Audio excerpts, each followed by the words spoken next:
잠언 18장 17절에서 20절 말씀 다 같이 한 목소리로 말씀을 받들어 읽습니다. 송사에서는 먼저 온 사람의 말이 바른 것 같으나 그의 상대자가 와서 밝히느니라. 제비 뽑는 것은 다툼을 그치게 하여 강한 자 사이에 해결하게 하느니라. 노엽게 하는 형제와 화목하기가 견고한 성을 취하기보다 어려운즉 이러한 다툼은 산성 문빗장 같으니라. 사람은 입에서 나오는 열매로 말미암아 배부르게 되나니 곧 그의 입술에서 나는 것으로 말미암아 만족하게 되느니라. 아멘.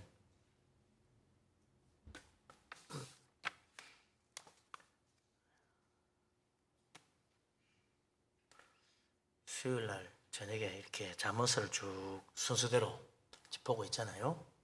벌써 이제 18장까지 왔습니다. 상당히 많이 봤는데요. 잠언서 보다 보면 참 하나하나 다 좋은 말인데 이 다 말이 다 따로따로다 보니까 연결이 잘 안 됩니다. 그래서 앞에 뭔 이야기인지 기억이 잘 안 나요. 이건 또 새로운 이야기고 또 새로운 이야기고 이 연결이 안 되니까 다른 뭐 어디 사무엘서처럼 뭐 사무엘이 나오고 사울 왕이 나오고 다윗이 나오고 뭐 이렇게 연결이 쭉 되면은 그런 이야기 앞에 이런 이야기 있었지 하겠는데 연결이 안 되었다. 다 따로따로야. 그런 게 좀 설교하기도 좀 어렵고 기억하기도 좀 쉽지 않은 그런 면이 있죠. 제가 오늘 이 잠언서 통해서 또 우리 하나님께서 우리 모두에게 주시는 귀한 은혜의 축복이 가득하기를 바랍니다. 아멘.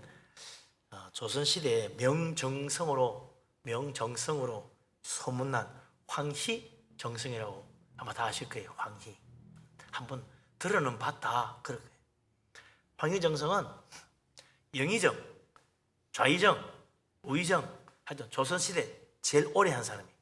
다 합쳐가지고 20몇 년 동안 최고 오래 한 사람. 영의정을 제일 오래 했대요. 영의정. 하여튼 야 어떻게 그래 영의정같이 제일 어려운 자리라고 그렇게 오랫동안 할 수 있나. 이 사람이 그만큼 지혜로웠다는 거죠. 그런데 이 황희정성이 하루는 잠깐 짬을 내가지고 집에 와가지고 쉬면서 책을 보고 있었어요. 그때 집에 여종 둘이가 서로 시끄럽게 싸우는 거야. 한 여종이 와서 말합니다. 주인어른, 아무개가 저와 다투다가 이러저러한 못된 짓을 했으니 아주 간악한 년입니다. 그러니까 듣고 있더니 황희가 네 말이 정말 맞구나 그러더라고요. 좀 있다가 또 다른 여종이 와가지고 똑같은 말을 하면서 이러저러 하니 전년이 보통 교활한 게 아닙니다. 황희가 듣고 있더니 네 말이 맞구나 그러더라는 거죠. 그래서 옆에서 지켜보던 황희정성의 조카가 답답해가지고 숙부님 판단이 너무 흐릿합니다. 아무개는 이렇다고 하고 다른 아무개는 저렇다고 하는데 내가 보니 이 아무개가 옳고 저 아무개가 잘못된 거지요. 그러니까 황희정성이 듣더니 네 말도 맞구만 그러더라는 거죠. 그러고 또 계속 책을 보더라는 거예요. 사람 사이에 다툼이라는 게 참 시시비 가리기가 어려운 거죠. 황희정성같이 그렇게 나라의 최고의 지혜자로 나라를 잘 다스리는 사람도 막상 자기 집안에 여종 둘이 싸우는 거 하나 제대로 해결 못 해주고 네 말도 맞다 네 말도 맞다 그러더라는 거죠. 뭐 이것이 세상 지혜인지는 모르겠습니다만 우리 솔로몬 이야기는 또 조금 다릅니다. 솔로몬은 어떻게 하나 한번 봅시다. 오늘 17절 같이 읽어보죠. 성사에서는 먼저 온 사람의 말이 마른 것 같으나 그의 상대자가 와서 밝히느니라. 송사라는 건 재판하는 걸 말합니다. 왕이 제일 큰 일이 뭐냐? 평소에 늘 하는 일은 재판하는 일이에요. 그게 왕이 하는 제일 중요한 일이에요. 그리고 이제 전쟁나면 나가서 이제 나라를 지키고 군대를 이끌고 뭐 그런 거 하는 거죠. 평소에 늘 하는 게 재판이에요. 재판을 하는데 먼저 온 사람이라는 것은 바로 이제 원고. 사건의 원고. 내가 이런 일을 당합니다. 좀 해결해 주세요. 원고 와서 이제 고소를 하는 거죠. 그러면 이제 상대방 부를 거 아니에요. 와봐라. 그럼 그 사람은 좀 말하면 이제 피고야. 피고. 처음에 원고가 하는 말을 들을 때는 그렇구나. 진짜 억울하구나. 다 맞는 것 같아. 좀 있으면 이제 피고와 하는 이야기 들어보면 누가 진짜 옳고 그른지를 알 수 있게 된다. 그때서야 비로소 제대로 판가름 할 수 있다. 두 쪽 말을 다 들어야 된다. 그런 이야기죠. 그러나 세상 일이 그렇게 문고 피고 딱 들어보니 이거구나, 저게 맞구나, 이게 틀리구나, 이 탁 되면 좋은데 안 그런 경우도 많다 이거죠. 도무지 이게 맞는지 저게 맞는지 그 말 들으니 맞는 것 같고, 좀 황희정선처럼 저 말 들으니 저 말도 맞는 것 같고, 이런 거죠. 그런 경우가 많다. 솔로몬이 왜 유명하냐? 그런 경우를 밝혀내기 때문에 위대한 솔로몬이 되는 겁니다. 열왕기상 3장에 나오는 솔로몬의 재판, 세계적으로 역사상 가장 위대한 재판으로 길이 남아있잖아요. 잘 알죠? 두 여자가 죽은 아기와 산 아기를 데려와가지고 서로 산 아기가 내 아들이다, 죽은 아기는 저 사람 아들이다, 그러고 있다는 거예요. 그 왕 앞에서 막 싸우는 거야. 솔로몬이 딱 들어보니까 누구 말이 맞는지 알 수가 있나?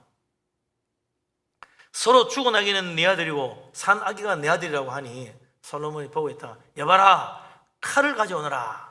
칼을 가져오니까 이 아기를 둘로 나누어서 반씩 나누어 가지게 해라, 그랬다는 거죠. 한쪽은 이 여자 주고 한쪽은 저 여자 줘라. 그러니까 그 산아기의 진짜 엄마가 말이죠, 마음이 불붙는 것 같아가지고 왕에게 아뢰기를, 내 주여 산아기를 그에게 주시고 아무쪼록 죽이지 마옵소서 하는데, 다른 여자는 내 것도 되게 말고 네 것도 되게 말고 나누어 가지게 하라, 뭐 그렇게 하는 거예요. 그러니까 솔로몬이 대답하기를, 산아기를 저 여자에게 주라, 결코 죽이지 말라. 저 여자가 그 어머니가 맞다, 그랬다는 거죠. 명판결. 그걸 듣고 온 이스라엘이 깜짝 놀랐다는 거예요. 이거 어떻게 맞추나, 정말 기가 막히다, 도저히 알 수 없는 것 같은데 딱 알아맞춘 거죠. 우리가 다 솔로몬 같은 지혜만 가지고 있으면 얼마나 좋겠어요. 딱 들어보면 쪼개봐 이래가지고 네가 진짜구나 이렇게 했었으면 좋겠는데 우리는 솔로몬 같은 지혜도 없고 또 시시비를 척척 걸어낼 수 있는 그런 경우가 사실 이렇게 흔한 경우는 아닌 거죠. 그래서 솔로몬은 여러 가지 방법을 제시합니다. 해결할 수 있는 방법. 어떤 게 있냐? 첫 번째 방법 18절 같이 한번 읽어보죠. 뭐라고 그러나? 제비 뽑는 것은 다툼을 그치게 하여 강한 자 사이에 해결하게 하느니라. 이거 누구 말을 들어 이 사람 말 들으면 입장 곤란하고 저 사람 말 듣기도 입장 곤란하고 어떡하나? 어떤 제비를 뽑아라. 그러면 다툼이 해결될 수 있다. 이스라엘 자손들이 모세 인도받아가 출애굽해가지고 40년 광야 생활을 마치고 가나안 땅 들어가서 정복 전쟁을 했어요. 모두도 목숨 걸고 싸웠어. 그래서 이 가나안 땅을 다 차지했어요. 이야, 대단하죠. 젖과 꿀이 흐르는 땅 드디어 차지했어. 그런데 가나안 땅 젖과 꿀이 흐르는 땅이라고 하는데 전부 다 골고루 젖과 꿀이 똑같이 흐르는 그런 풍족하고 좋은 땅이 아닌 거야. 남쪽은 아주 넓은데 광야입니다. 풀 한 폭이 제대로 자라지 않는, 농사 지을 수도 없는 그런 광야야. 중앙지대는 높은 산악지대예요. 이거 사람 다니기도 힘들어. 뭐 집 한 채 지으려도 땅을 막 다시 골라야 되고 말이죠. 이 보통 힘든 게 아니야. 근데 북쪽은 갈릴리 호수가 있고 아주 좋은 이스라엘 평야가 있어. 곡창지대야. 전부 다 뭘 받기를 바라겠습니까? 저 북쪽에 갈릴리 땅, 이스라엘 평야, 저 곡창지대를 우리가 받으면 좋겠는데 그러고 있어요. 모두 다 저 남쪽 땅, 네게브 사막에 있는 저쪽은 안 받으면 좋겠는데 그랬다는 거예요. 생각해 보세요. 다 목숨 걸고 지금 전쟁을 해가지고 가나안 땅 차지했어. 그런데 누구는 푸른 들판 곡창지대 받고 누구는 자척박한 광야지대 받고 싶겠냐고. 이거 모두 한밤대가 목숨 걸고 잘 싸워가지고 승리하고 성공했는데 이제 땅 나누면서 대판 싸울 판이야. 이거 잡으려다 서로 눈빛이 달라지는 거죠. 이거 누가 이거 가져가지? 아무나 함부로 가져가 봐라 이렇게 되는 거죠. 크게 싸울 판이야. 그래서 어떻게 합니까? 제비를 뽑는 거야. 제비를. 안 좋은 땅은 좀 많이 나누고 좋은 땅은 조금씩 나눠가지고 그래서 서로 좋은 땅 나쁜 땅 사이에 크게 불평하지 않도록 그래 해가지고 딱 제비를 뽑은 거예요. 그러니까 불평 없이 잘 해결됐다. 야, 얼마나 어려운 거예요. 네 저쪽 가져. 그러면 누가 가지려고 그러겠냐고. 너 저쪽 가져. 넌 이거 가져. 아니 여호수아가 왜 저쪽 지파는 잘 봐주고 저렇게 하지? 기분 나쁘네. 이래 될 수 있거든요. 근데 가만 생각해 보면, 나중에 가만 생각해 보면요, 그 남쪽 땅, 광야 땅 누가 가졌냐? 유다 지파가 가졌어요. 제일 강대한 지파가 유다 지파인데, 제일 힘센 지파인데 그 지파가 가졌다고. 사실은 유다 지파에 그 레갑이 자기가 먼저 그 땅 가지겠다 그랬어. 앞장서가지고 그 땅 내가 밟을 때 하나님이 그 땅 밟는 땅 내준다 그랬는데 그거 내가 밟았으니까 그 땅 내가 가지겠습니다. 그 별로 좋지도 않은 땅인데 그래도 거기는 또 거인도 산다는데 괜찮습니다. 내가 가서 다 뭐 처치하면 되죠. 나 아직 건강합니다. 뭐 이러면서 나이 80에 넘은 노인이 말이죠. 건강을 쌓은 전쟁에 나갈 수 있대. 그러면서 가가지고 그 땅 차지했어요. 근데 어떻게 돼요? 제일 척박한 땅을 차지한 유다에서 왕이 나오잖아요. 거기서 하나님의 메시아가 태어나는 지파가 됐다. 그러니까 나쁜 땅 가니라고 꼭 좋은 게 아니구나. 나쁜 게 아니구나. 거기가 우리 축복이 될 수도 있구나. 북쪽에 갈릴리 지파를 가진 사람들, 갈릴리 땅 가진 지파들 어떻게 돼요? 그 지파는 말이죠. 갈릴리 땅이 좋은 평야지대 봤어요. 얼마나 좋을까? 천만에. 나중에 어떻게 됩니까? 어둠의 땅, 멸시받는 갈릴리 지방이 돼버렸어. 왜요? 살기 좋은 땅이니까 어떻게 됩니까?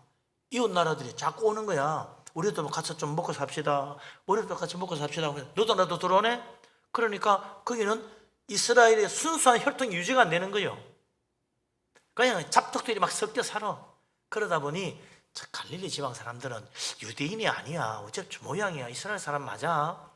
이런 의심도 받고 미움도 받고 뭐 하면 좀 따로 떼놓으려고 그러고 이러다 보니 멸시받는 갈릴리 땅이 되고 말았다. 그러니 좋은 땅 받았다고 기뻐했지만 그게 나중에는 그 지파가 오히려 약해지고 순수성을 잃어버리는 그런 결과가 온 거지요. 좋은 거 받았다고 좋은 게 아니야.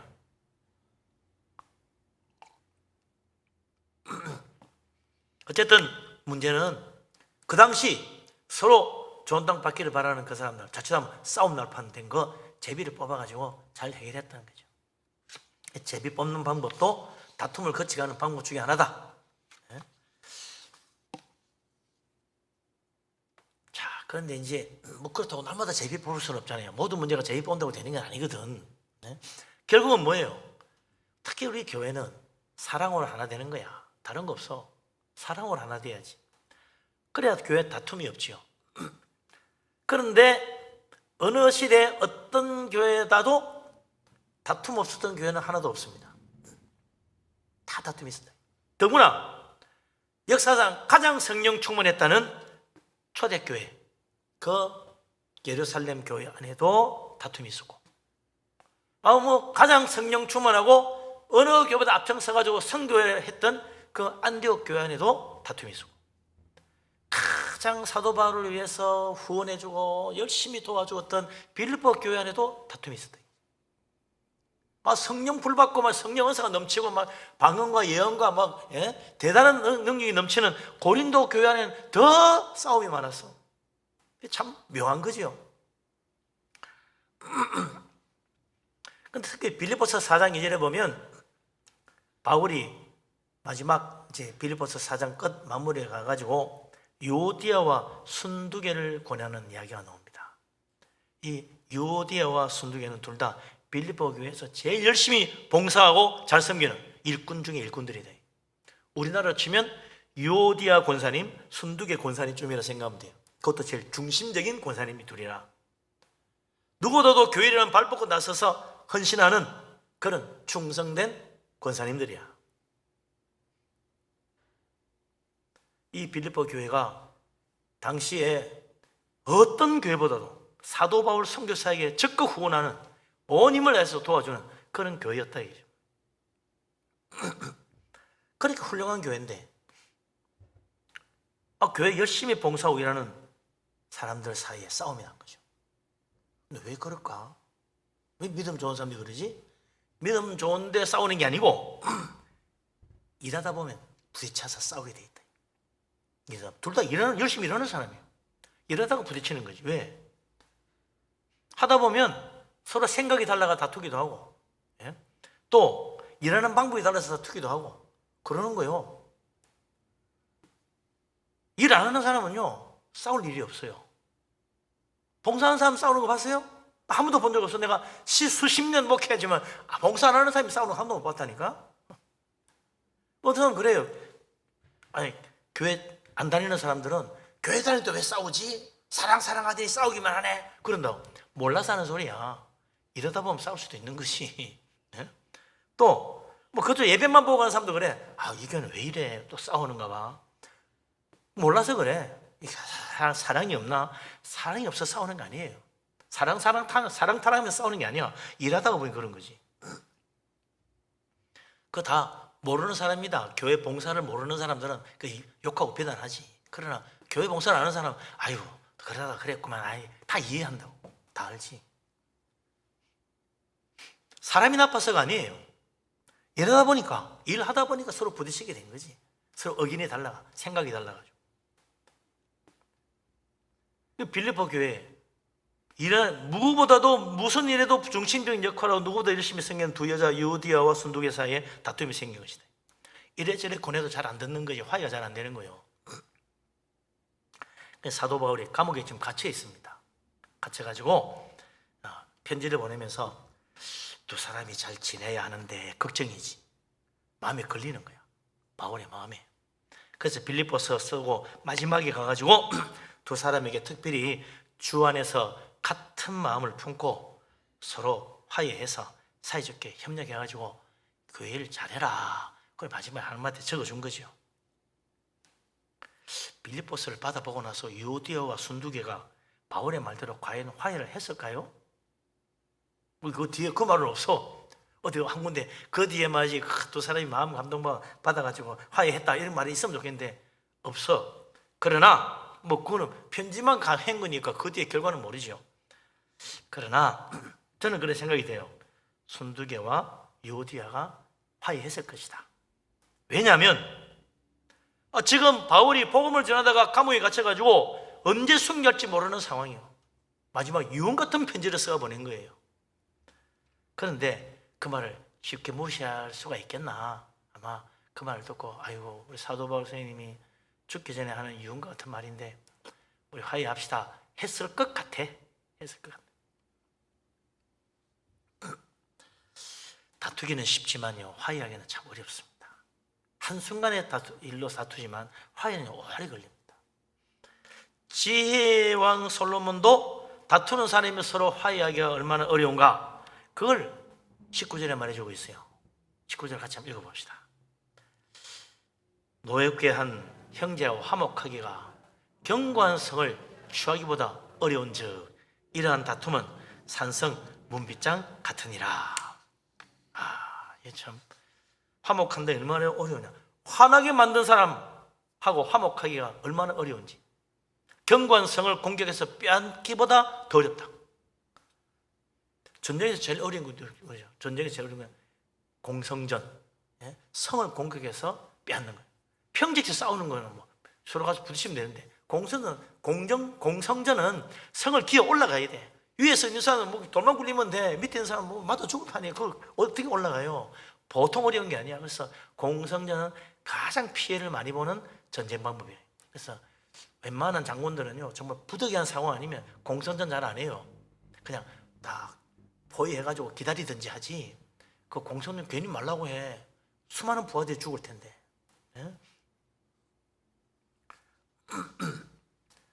그렇게 어려운 게 그것도 견고한 성을 빼앗는 게 얼마나 어렵겠어요. 근데 화나게 만든 사람하고 화목하기가 성을 빼앗는 것보다 더 어렵다. 그만큼 어렵다. 그러니까 쉽게 생각하지 말라는 이야기죠. 가가지고 한마디 하면 해결되겠지? 천만에 해결 안 됩니다. 쉽지 않아요. 분노하게 만들고 서로 다투고 그렇게 한 사람들은 왜 잘 해결이 안 되냐? 산성문빗장 같기 때문에 그렇다. 산성문빗장. 문빗장이 뭐냐면 요즘 치면 자물쇠입니다. 자물쇠. 딱 끌어 잠그는 거지. 네? 그러면 이거 부수지 않는 이상은 못 들어가요. 그거 어떻게 해? 절대 열 수 없어요. 더구나 산성 문빗장이야. 그건 전쟁을 대비해서 만들어 놓은 거라 정말 튼튼해요. 최고 큰 문빗장으로 딱 걸어 놔가지고 절대 못 부수게 돼 있지. 정말 그 산성 문빗장을 부수고 들어가려면 수많은 병사들이 희생해야 돼요. 서로 다투는 사람의 마음이야말로 산성 문빗장 같다. 산성의 문빗장 같이 딱 걸어 잠그고 마음을 닫아버리면 화해 불가능이다. 안 된다. 그러니 화나게 만들지 말아라, 그 이야기죠. 화나게 만들지 마라. 다투지 말아야 된다. 한 번 다투고 나면 참 화해하기도 어렵고, 화해해도요 이게 상처가 남더라고. 마음에 상처가 앙금이 남아요. 다 안 없어지더라고. 화해하긴 했는데 마음속에 아유, 저 사람하고는 앞으로 안 부딪혀야지 이런 생각이 들지. 앞으로 우리 형제님 자매님 사랑합시다 하고 안아주고 다음에 또 잘하고 같이 식사 하하호 돌아가기 어려워요. 그래서 이 마음에 상처가 남을 수 있기 때문에 하여튼 할 수만 있으면 이렇게 어려운 일이니 애초에 싸우지 말고 다투지 말고 화내게 하지 말고 그렇게 해라, 그 이야기죠. 그래서 화해하는 방법도 좋지만 제일 중요한 건 안 싸우는 게 제일 중요하다. 근데 사람이 안 싸울 수가 있나 하다 보면 그런 일이 생기는 거예요. 그거야 믿음 없는 사람들끼리 싸우는 거 아닙니까? 믿음 좋은 사람도 싸워. 그 뭐 교인들끼리 싸우는 거지. 목사들도 싸워요. 목사들도 싸워. 총회 가보니까 막 목사님 장로님들 피 튀기가 싸우더라고. 갈라디아서 2장 11절 14절에 보면 바울과 베드로가 싸웠습니다. 야, 바울과 베드로, 우리 교회 역사상 가장 위대한 사도 바울, 사도 베드로. 그 사람은 정말 성령 충만하고 정말 은혜 충만하고 사랑이 넘치는 분들인데 싸울 리가 있겠습니까? 성경에 싸웠다고 되어 있잖아. 싸웠어. 문제는 안디옥 교회에서 생겼어요. 안디옥 교회는 헬라인들이 모인 이방인 교회입니다. 예루살렘 교회는 유대인들이 모인 유대인 교회고, 최초의 헬라인 교회, 최초의 이방인 교회가 안디옥 교회인데, 이 예루살렘 교회가 걱정이 되지. 저 이방인들끼리 모여가지고 잘못되면 안 되는데, 성경도 잘 모르고 좀 뭐 제대로 하겠나, 항상 마음에 쓰여. 그래서 바나바를 보냈어요. 가서 잘 가르치라고. 바나바가 또 사람이 워낙 좋아가지고 다 품어주니까 교회가 더 부흥됐어요. 그래서 바나바 혼자 안 되겠다 싶어서 이제 사도 바울을 불렀잖아요. 바울을 불러가지고 같이 목회. 근데 좀 더 크게 부흥되는 거야. 그러니까 이제 베드로도 한번 가보고 싶겠죠. 내가 한번 가봐야 되겠다. 베드로가 왔어. 베드로가 같이 몇몇 사람 같이 왔겠죠. 혼자 안 가고 안디옥 교회 방문했어요. 바울과 베드로 반가게 맞아. 어서 오십시오. 서로 반가워하고. 또 예루살렘 교회에서 최고 위대한 수석 사도이신 우리 베드로 선생님이 오셨습니다. 와, 한창 차려가 전부 다 식사 맛있게 했다. 서로 인사 하하호 뭐 너무너무 좋았지.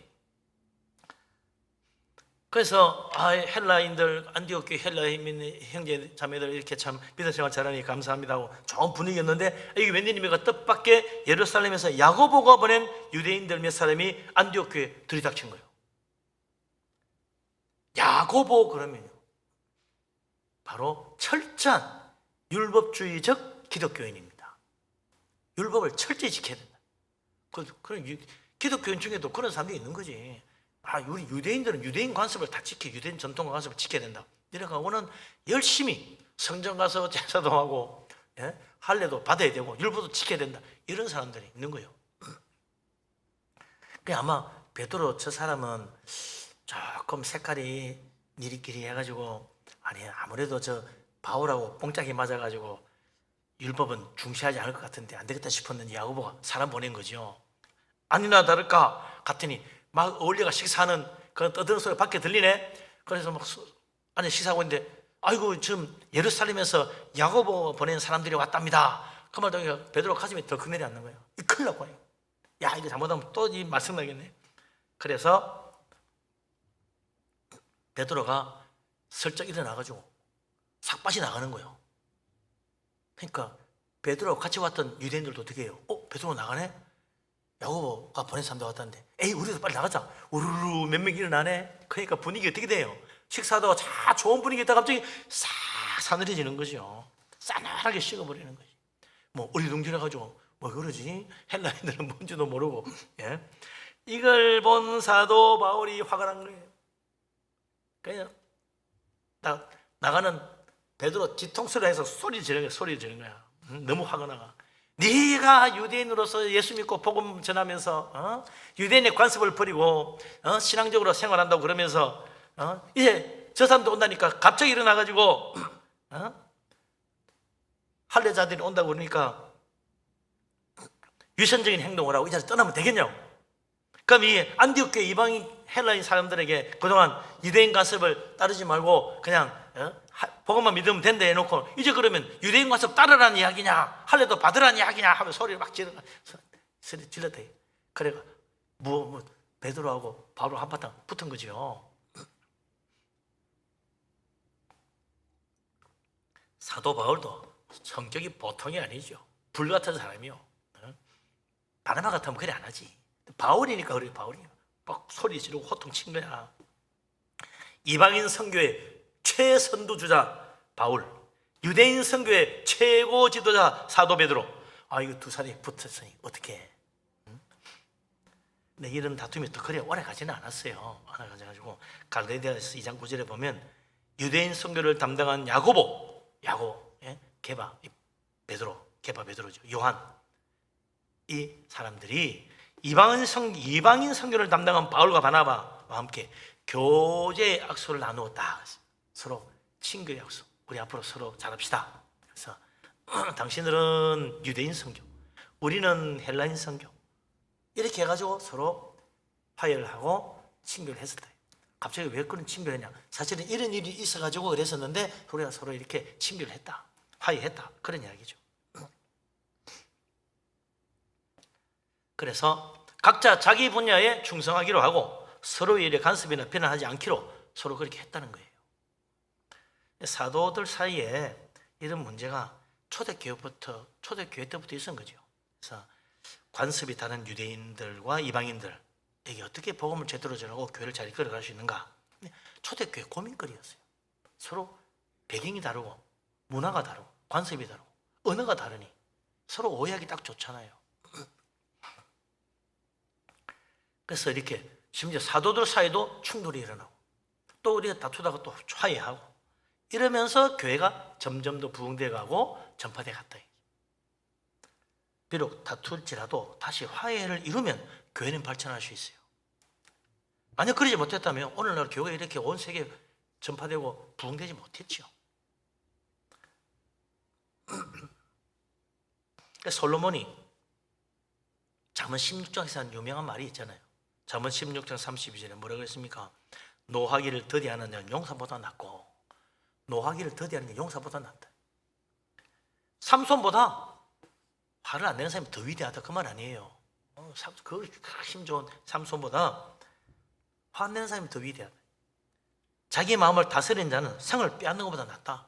성을 빼앗는 전쟁 영웅 다윗 같은 사람보다 자기 마음을 다스릴 줄 아는 사람이 더 위대한 영웅이다.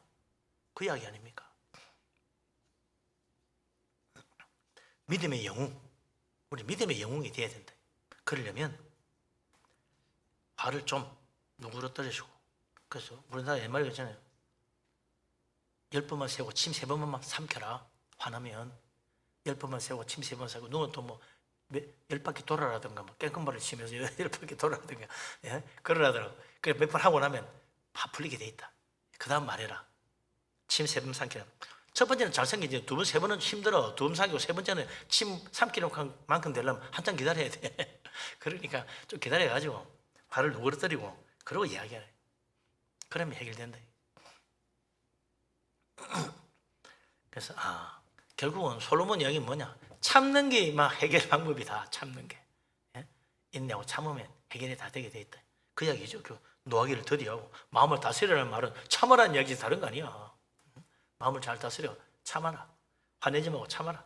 그래서 다툼을 화해하는 길은 참는 거다. 다른 게 있냐? 참다 보면 하나님이 잘 해결해 주신다. 그 이야기죠.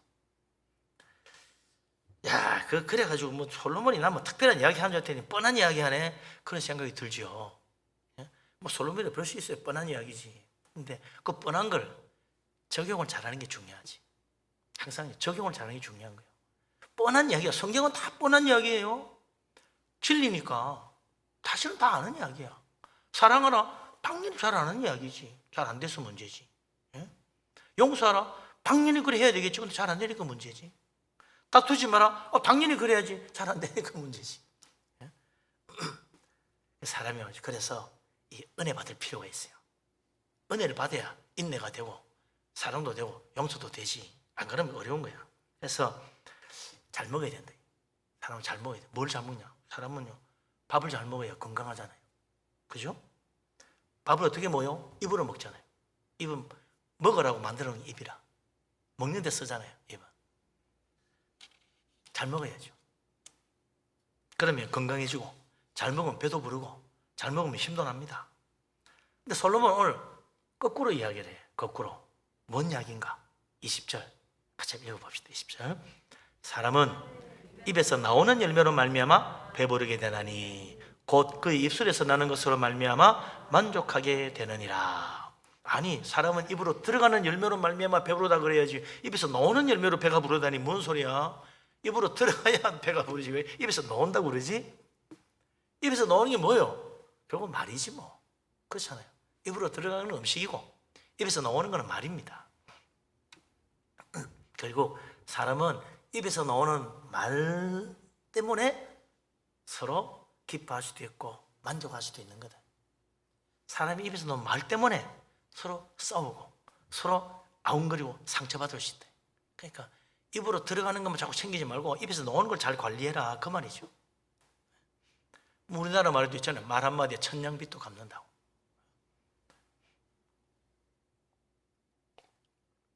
입에서 나오는 말에 따라서 좋은 사이가 될 수도 있고 입에서 나오는 말에 따라서 나쁜 사이가 될 수도 있고 그런 거예요. 그래서 믿는 사람은 어떻게 됩니까? 믿는 사람은 항상 좋은 말 하도록 해야죠. 좋은 말 하도록. 아다르고 어다르고 똑같은 말인데 억양에 따라서 강조하는 말에 따라서 어투에 따라서 완전히 다른 말로 드린다. 사랑합니다. 그럼 사랑합니다. 여러분 비꼬는 말로 드리잖아요. 똑같은 말인데. 그러니까 아다르고 어달라. 그래서 우리가 정말 진심을 담아가지고 좋은 말을 해야 된다. 좋은 말, 은혜로운 말, 사랑하는 말, 감사하는 말, 축복하는 말 이런 말을 자꾸 하려고 해야죠. 진심을 담아가지고. 그러면 항상 내 영혼이 배부르고 말하는 나도 내 영혼이 배부르고 듣는 사람의 영혼도 배부르고 다 좋은 거야. 예?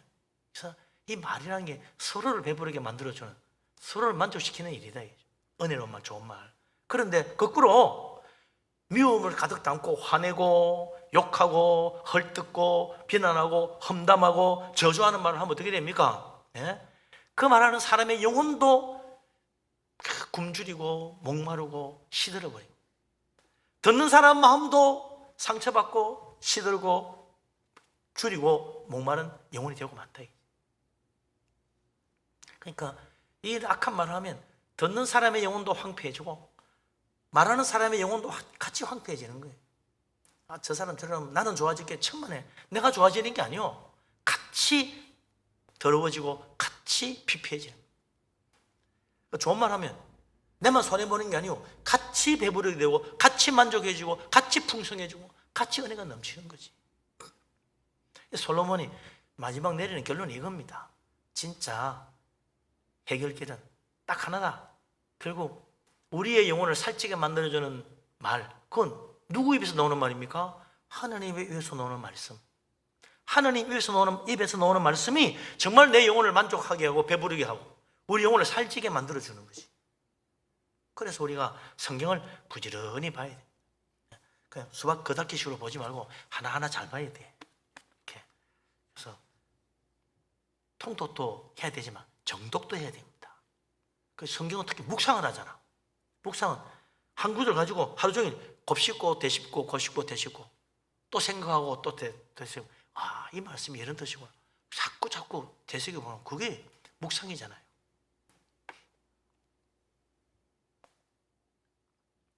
복 있는 사람 어떤 사람이요? 밤낮으로 하나님 말씀을 붙들고 묵상하는 사람.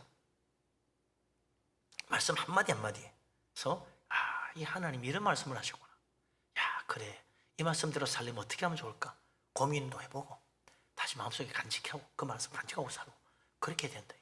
그 말씀이 하나님 입에서 나온 말씀이 말을 살리는 거예요. 하나님 입에서 나오는 말씀이 나를 배부르게 만들어주고 풍족하게 만들어주고. 그런데 사람 마음을 사람 입에서 나오는 말을 자꾸 내 귀에 담아두고 내 마음에 담아두면요, 상처밖에 남는 게 없어요. 사람 말은 누가 그러더라고. 이쪽 귀로 듣고 이쪽 귀로 흘려라. 이쪽 귀로 들어서 이쪽 귀로 흘리고 통과시켜야 돼. 통과. 그런데 그걸 자꾸 잡아둔대. 사람 말을 하면 딱 나눴다. 다음에 두고 보자 이런다고. 그래서 문제가 생긴다. 지나가게 하고 딱 간직해서 두고 보자는 거. 하나님 말씀을 그래야지. 말씀을 들어 하나님 말씀 그래 딱 간직했다가 그래 간직했다 다음에 꼭 그렇게 해야지. 이렇게 돼야지. 그죠? 말씀을 간직해야 되는데, 하나님 말씀을 간직해야 되는데 사람의 말을 간직하면 안 된다. 사람의 말은 털어버려야 됩니다. 털어버리고 하나님 말씀을 딱 채워내죠. 그러면 세상이 줄 수 없는 평강, 세상이 줄 수 없는 기쁨, 세상이 하지 못하는 은혜가 넘치게 되는 거죠. 바라기는 우리 모두 다 정말 하나님 입에서 나오는 말씀으로 배부르고, 하나님 입에서 나오는 말씀으로 사랑의 열매를 맺고, 하나님 입에서 나오는 말씀으로 화해하고 화목하고 그런 놀라운 축복, 또 화목하게 하는 그런 믿음의 지혜를 얻는 우리 모두가 될 수 있기를 바랍니다. 아멘.